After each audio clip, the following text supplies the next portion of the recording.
Hi art students, today I want to show you how to do scratch art.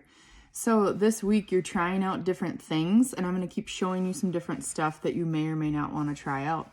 So you can check this out, watch the video either way and then decide if it's for you or not. So scratch art, you can get a piece of scratch art paper, and I have this when I'm back there next week. And what it is, there's an undercoating and then a coating on top. And you can scratch with a lot of different things. You could scratch with like a paper clip. I'm trying to think what else I've scratched with. I've even scratched with like the metal around a pencil eraser when the eraser's gone, like that. I'll show you. Like that. But you'll get different levels of details depending on what you scratch with. I have these in the classroom.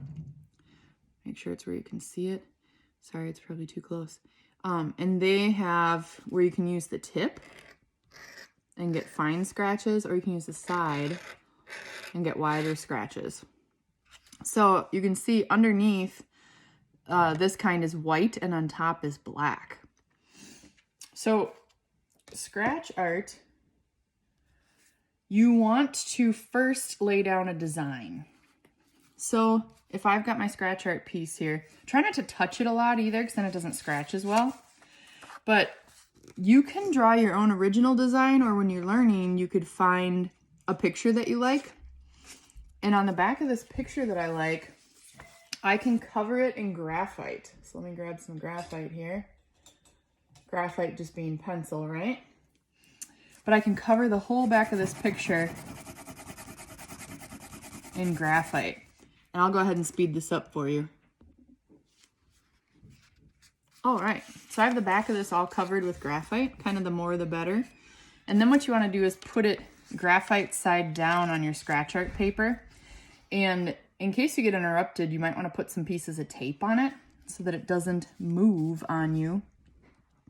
And then the thing that works best to trace is a pen. But you're going to go ahead and trace whatever it is that you're going to practice drawing.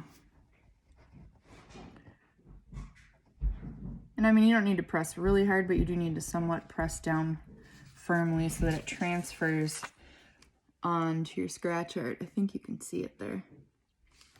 So once I get my design transferred on, I'm going to go ahead and start scratching, and I'll speed this process up for you a little bit.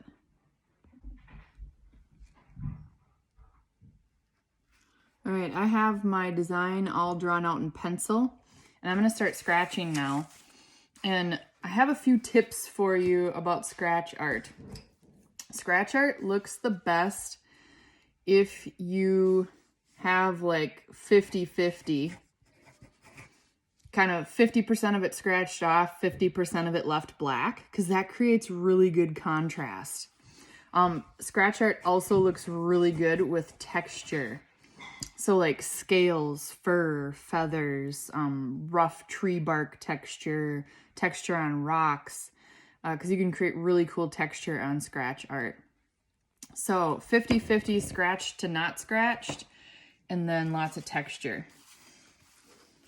So I'm going to work on this a little bit.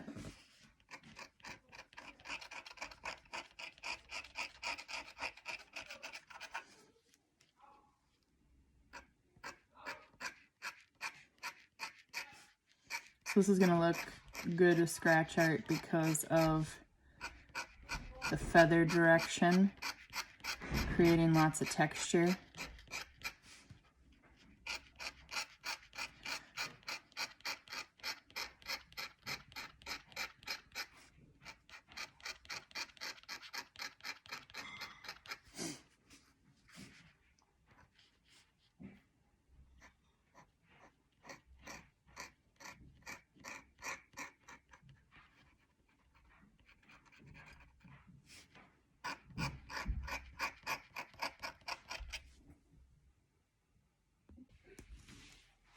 All right, so I've worked on this for a while, and you can see I'm getting close to the 50-50, like as far as 50% scratched off, 50% left black. And I've got some really nice textures in here with the lines that I've used. So scratch art can look really cool if you choose the right subject matter and you kind of follow these rules or guidelines. Here's an example of someone that needs to do some more work. So this is a good start, but it's just an outline. And this is where a lot of people stop and they say, all right, my art's done. But you really need to work it longer to get to the 50-50 and to add all that cool texture, because it'll really create a lot of contrast and make your piece look even better.